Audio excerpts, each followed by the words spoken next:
Good morning, students.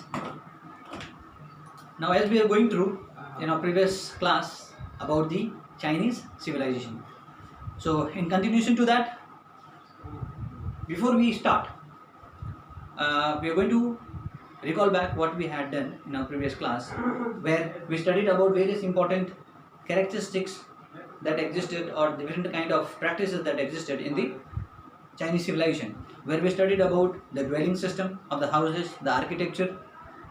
Then we studied about the occupation of the Chinese civilization and about different forms of the practice of the society or the society system of the Chinese civilization.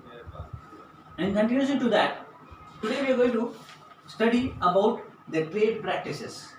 Now, there was trade relationship that existed during the Chinese civilization between the Chinese and the other civilization. Now, how it was said so? Now, it was said so because there were various important traces or important things as an evidences that were found by the archaeologists. Those who had gone and excavated these places of important Chinese civilization existence, and they found various important traces or evidences which showed that the Chinese civilization had trade relationship or business relationship with the other civilizations such as Mesopotamia, Egyptian civilization, and Indian civilization, that is the Indus Valley civilization. And they exported very important things that were imported on the both, or if they were required on the both side. That we had studied that silk was started to be produced by the Chinese civilization. Then important cookwares that were there, pots or porcelains that were being produced initially by the Chinese civilization.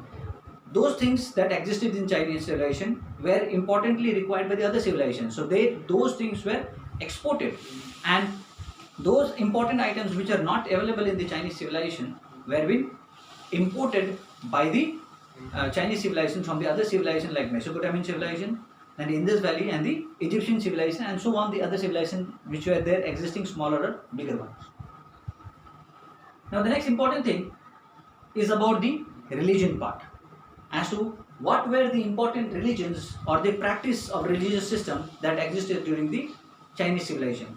Here we have to understand that previously in most of the civilizations, or maximum all the civilizations, they did not have a particular idea about the existence of gods and all. So what they used to do is that they used to start worship the natural forces or the natural things that existed around them, because they believed that those were the sources which kept them alive.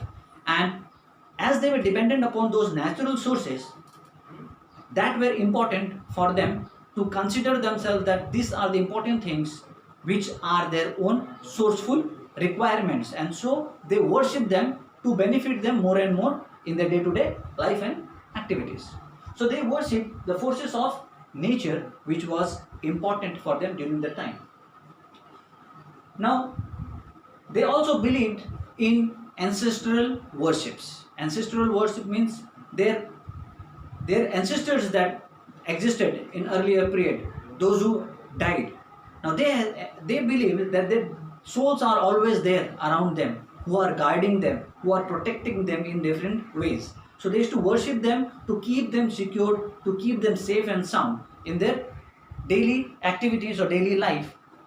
Now that is why it is said that ancestral worship were being done. Now in certain part you can see these traces or practices in some way or the other, even in different part of the world existing today also, in different religious backgrounds, where ancestral worship are being done in different forms.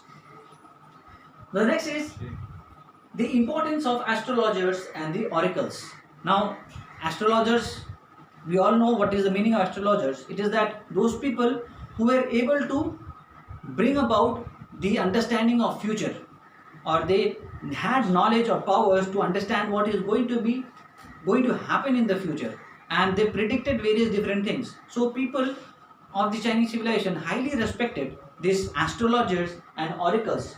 Now, who were the oracles? Oracles were considered to be, like for example, we have Pandit and Qazis now, and we have fathers in churches. In mosque we have Qazis, and in temples we have Pandits. They are religiously knowledgeable people. So oracles were also considered to be of same importance what just now I explained you about the other important peoples who had understanding about the religious details during that time. They had their own predictable kind of terms through which they predicted various important things about the future. They told about the future and explained about the future to the people. And people during that time had very high regards for these astrologers and oracles of early period.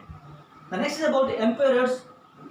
Now the kings and the emperors were given high dignity and they were considered to be of same status of God. And it was said that the emperors were most probably regarded as son of Sangdi. Now son of Sangdi means son who was a kind of messenger who was sent directly from the God's way, and they were being sent from heaven to take care of the general people who were there.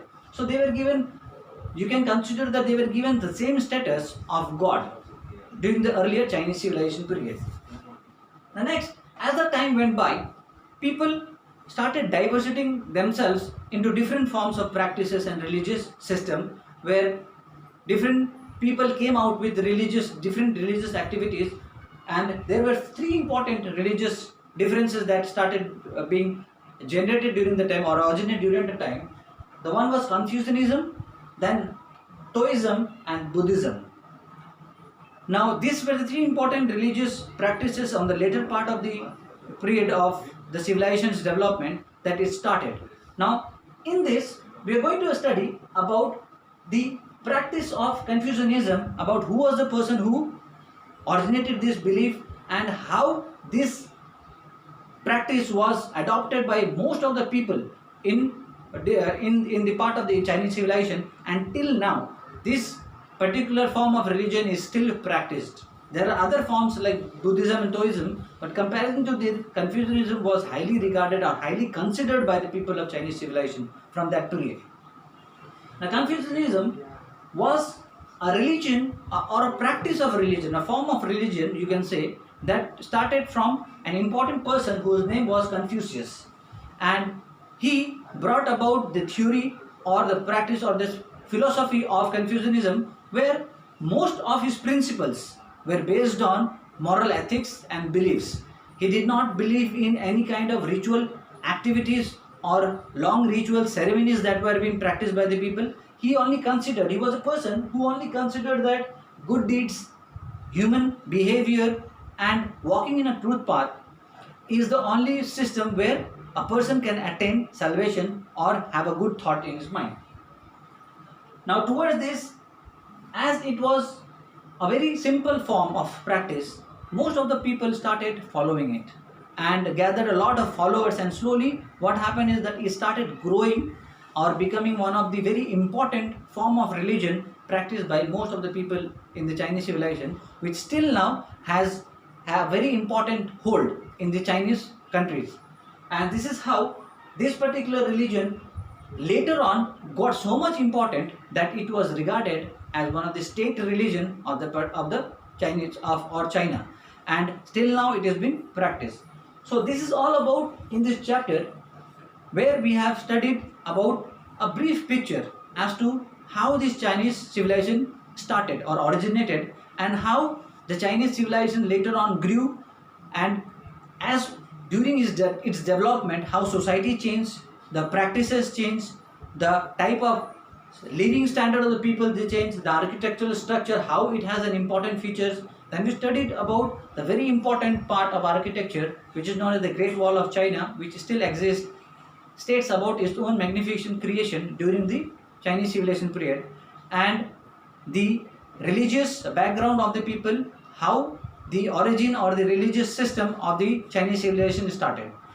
And at the last, we studied about a new religion or the practice of a new form of religion, which was known as Confucianism, which had its basic or general idea about the religion, which became later on as one of the important part of their activity and a state religion as well. So this is all for this chapter, and important details and notes will be given very soon to you. Thank you very much.